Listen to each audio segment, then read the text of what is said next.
wanna live a life. That guy did. Oh my gosh! Surprise, motherfucker! What?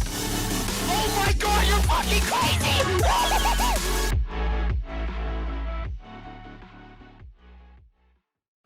What's up, you smexy individuals? My name is Birdman778 and welcome back to another thematic build video.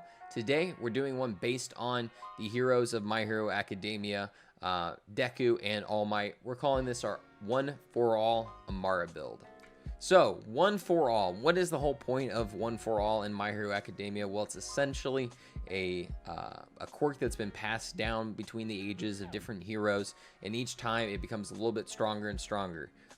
So in regards to the character Amara, I always feel like she's like kind of like this huge powerhouse, skill tree going into melee damage, so it kind of resembles Deku and All Might from My Hero Academia. So I really thought this would be a really fun thematic build to go into. Aesthetically, I decided to go with a green camo. We're going Deku in regards to this. I even like the fact that the Electric Avenue skin itself has lightning bolts on it, so it kind of resembles Deku whenever he goes into his full cowl. And the helmet, I decided it kind of looks like his in a way. Really couldn't find anything else that really matched. But in regards to the weapons you're going to need for this build, you are going to need yourself a face puncher. Now, why the face puncher? Because it essentially is like Amara's main melee gun. You getting that extra melee damage, as well as the fact that mine has an anointment for the extra melee damage after a short time. We went with an Old God shield, action skill N, get more shock damage. You're going to kind of realize why we picked the Old God here a little bit, just based on our action skill tree, getting that more shock damage, getting that resistance and higher capacity. Phase Zerker class mod with action skill cooldown rate, more health regen and melee damage. I have a cloning Hex with extra weapon grenade and action skill damage for 6 seconds. And then a Berserker White Elephant with movement speed, melee damage, and shock damage. Now, why have we kind of focused on the shock a little bit? I really like the fact that, again, whenever Deku goes into his full cowl, he has a electric aura around him, so I thought that would kind of match this a little bit. Also kind of helps with the fact that within this build, kind of getting that shock damage off on enemies with shields, so you're able to hit them just for red health faster, is really helpful. So in regards to our action skill and our skill trees, we're mainly obviously going to go into the Phase Slam. Why? Because, I mean, it's Phase Slam. It's a melee build. It's a melee action skill, and the fact that it does a huge raise of damage, which I always think kind of reminded me a little bit of the One for All powers that Deku and All Might use. And in regards to the skill that we like to use, Root to Rise is a huge one, as well as Clarity. Actually, most of this skill tree you want to go into just to keep your health up, mainly because you're using a Phase Zerker, you're not doing like a spiritual driver where you're able to keep your health up a lot faster. So we want to keep our health up as much as possible, but we want to define your center to make sure that we're getting a bunch of melee damage, and then jab cross as well. Blitz is also a big one, because going into our future Mayhem modifiers, you're going to kind of notice why we like this for the rest of the build. And then Guardian Angel, I like Guardian Angel, one, because if you go down, it pulls you back up, which also goes into our Mayhem modifiers here in a minute.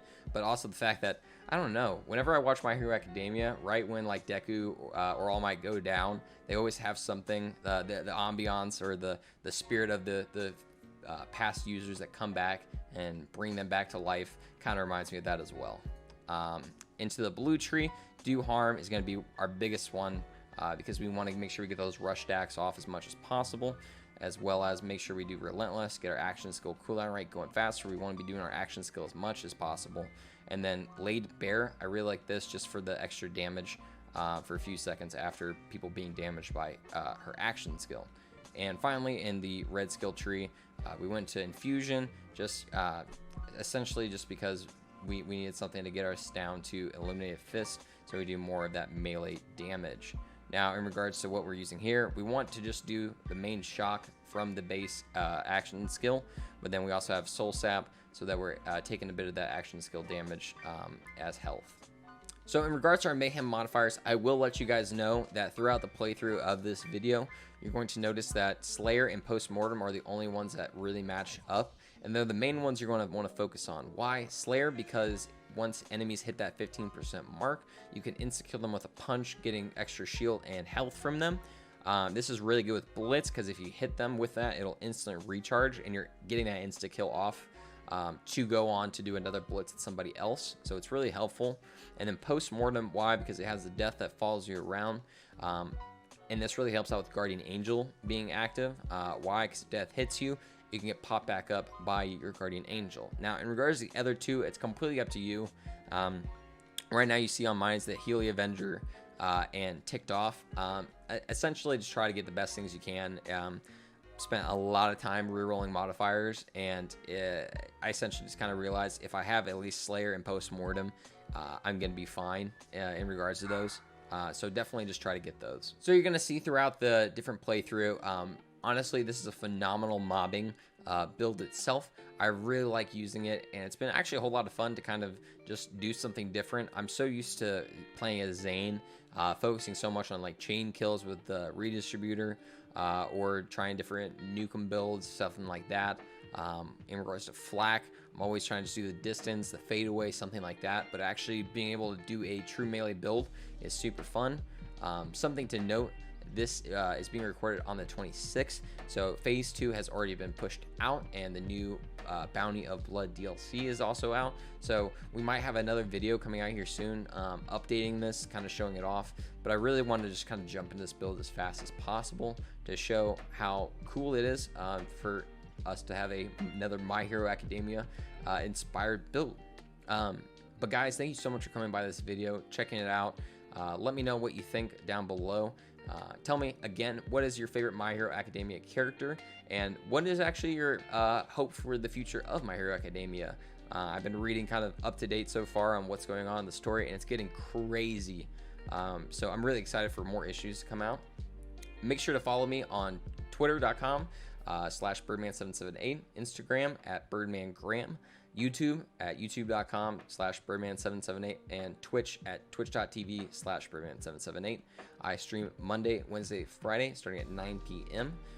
We also have a couple other streams sprinkled in between there, just depending on my schedule. So definitely check out Twitter to find out when. But until next time, guys, I hope you have a beautiful rest of your day, and stay smexy.